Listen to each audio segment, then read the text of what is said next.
Day 3. So, Ethan, what do you think's an underrated comic? I don't know. I'm not immersed at all in comic book media or anything like that, so I have no idea what anybody's talking about or what people should know about but don't. I mean, yeah, I don't know. Right. So, unless we're talking about it or we're talking about it with Eric from Longbox Review or something, you don't I know have no idea. what the outside world is talking about. No. Huh? Okay. I could say I'm culturally deprived. Something like that. Yeah. Okay, this is day number 3 of 30 Days of Comics. Travis, what is a comic book that you think is underrated? There's a lot that I don't think get the credit they deserve in one way or another. I had some answers I had to go look up, and then it occurred to me that, well, they may not have been popular, but they weren't underrated because they actually were nominated for awards and stuff. Things like Local and stuff like that. So I'm going to go with Young Liars.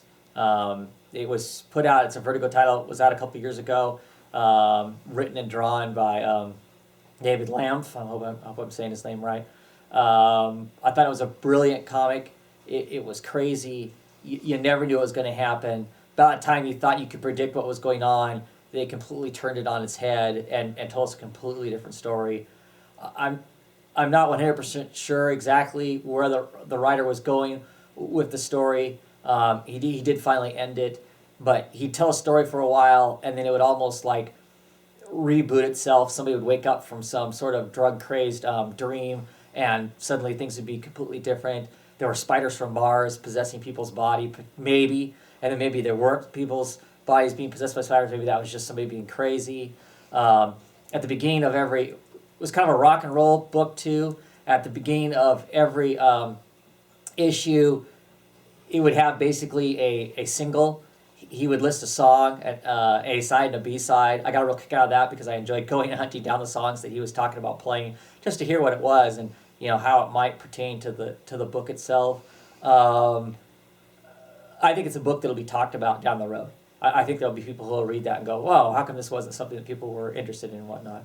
Um, um, but yeah, I really liked it because it was just off the wall and strange. And so that's the book I'm going to pick right now as being underrated. I think it got canceled before it should have been canceled.